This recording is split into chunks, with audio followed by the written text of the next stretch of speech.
Yes, it is me, Foxy, otherwise known as the Two-Tone Fox.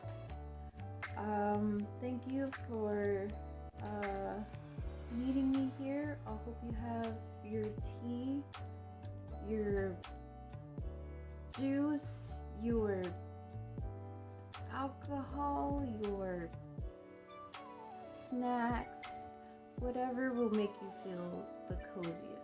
So I wanted to make this mini-series, Elemental Monday, to put a spotlight on different witches, Black women specifically, and try and grow and learn together with you guys, and gain more knowledge on witchcraft and spirituality and magic and all things uwu. So today I reached out to a YouTuber named the Bronx Witch, and I watched one of her videos when I was younger, and it's really awesome to see how much she's grown since then. And I just wanted to do a reaction, or not really a reaction, more like a talking view. I'm Allie, the Bronx Witch, and this video is about how I found my place in the Wiccan community and my thoughts on being a Black Wiccan. So grab yourself a cup of tea and get comfortable. Way ahead of you, girl. Got my tea ready. I am going to do a video about Wicca, the religion, what it is, what its core principles are, but I don't want to make this video too long, so I'm going to save that for another time.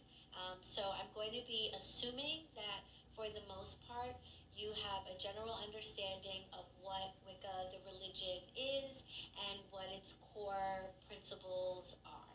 I'll come right out the gate and say that I know that most of you probably have not seen too many Black Wiccans or Wiccans of color, and so you might be wondering a little bit about that. And so I did know that at some point I would talk about that topic, but the reason why I'm talking about this so soon is because even though I've only had my Bronx Witch Instagram account for about 2 weeks, I've already gotten a question by DM about that. So I won't shout out the handle of the young lady that asked me this question because I didn't get permission. And, I don't want to put anybody on blast in case they're still in the broom closet, as it's called. But the question was, I wanted to ask you how you knew where you fit in the Wiccan community. And I was like, oh, okay. Right out the gate, people are like, Black Wiccan? What? First, I guess I'll tell you just briefly a little bit about me. I was born and raised in the Bronx, New York, but my family is from Charleston, South Carolina, and it's a pretty traditional Southern Christian family. I grew up in a pretty strict household, and church was a central focus. So we were in church every Sunday, sometimes on Saturdays.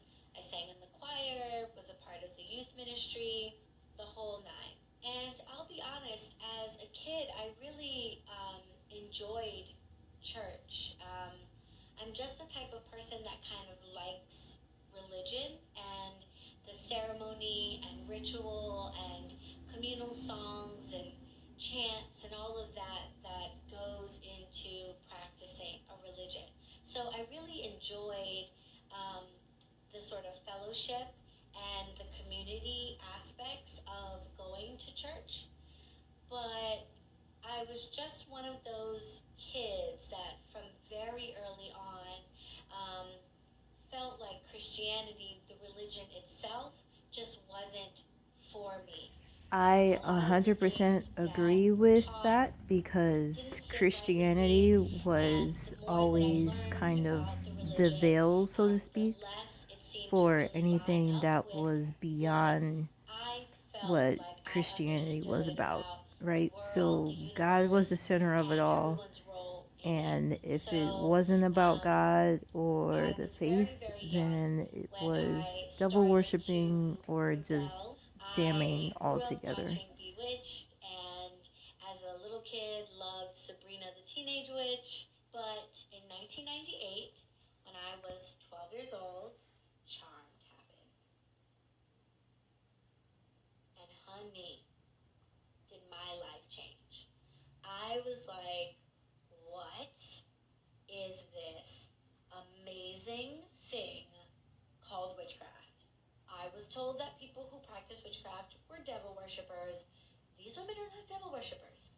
Someone needs to explain this to me. So that just made me super interested, and of course, led me to want to do research. Now, research back in 1998 looks a lot different than it does now in 2019. Um, Back then, most people didn't have, computer and internet in their homes even. I didn't. So I was lucky. My school had a computer lab, and I will remember this probably until the day I die. Is that a jet? My God. Doing research. My first, attempts at research on witchcraft. And in doing so, I came across this religion called Wicca. And I began reading up on what Wicca was and what Wiccans believe.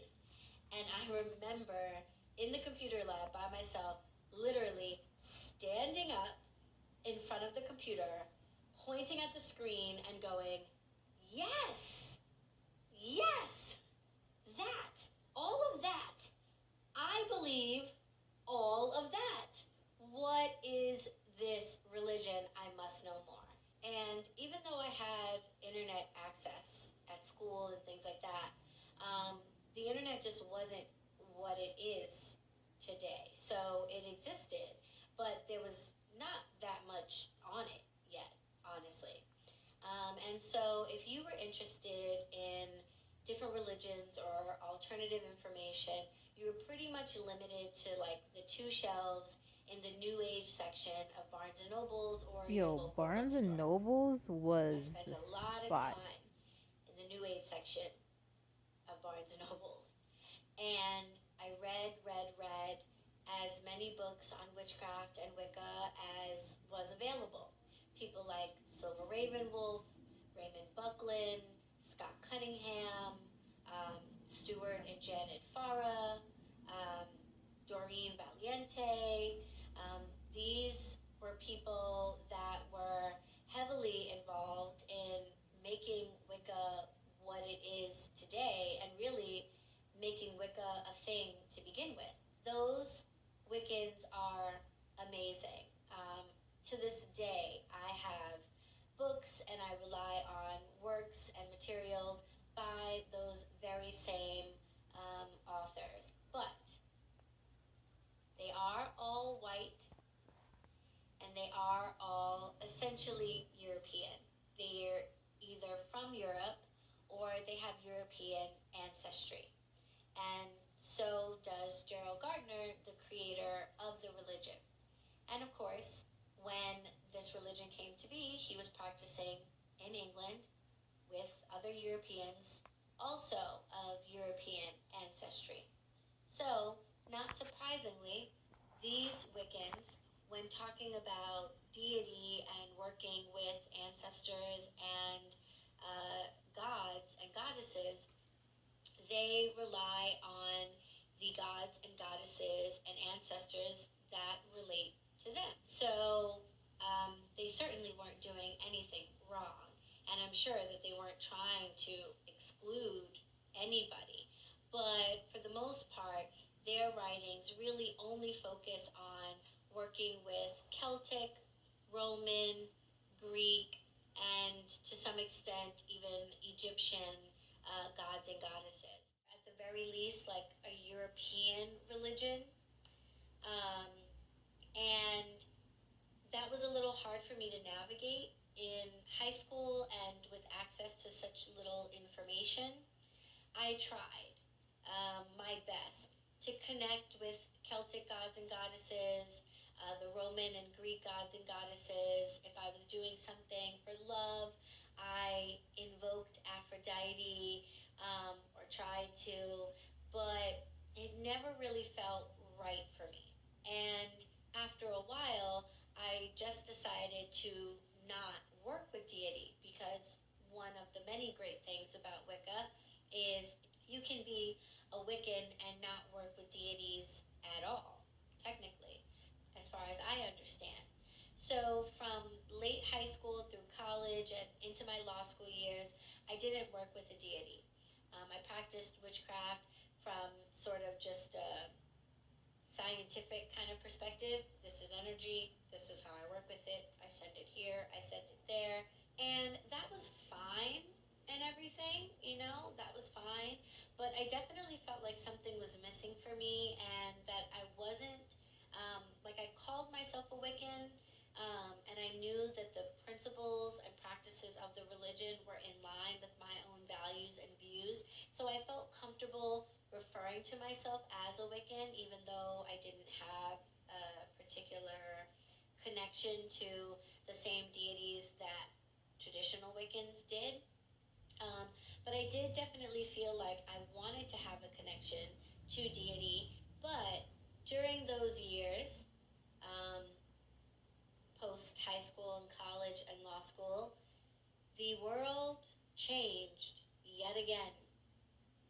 And this time, it was because of the internet.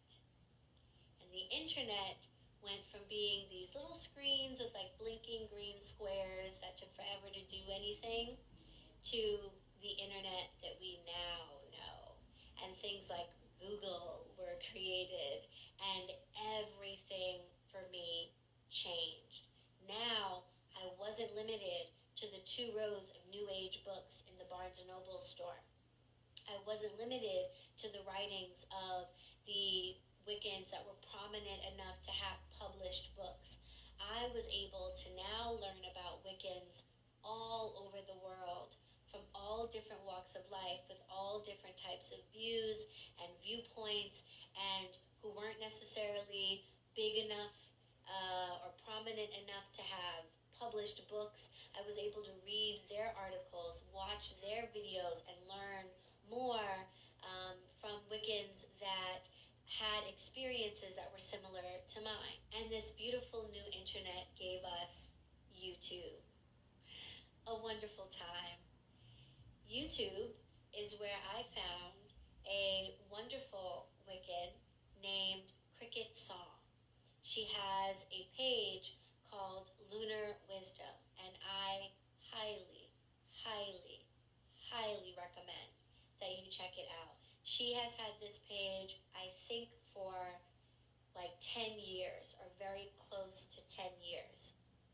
And she has hundreds of videos. I'm definitely going to link her above and put her information down in the description box below for you. Check her videos out.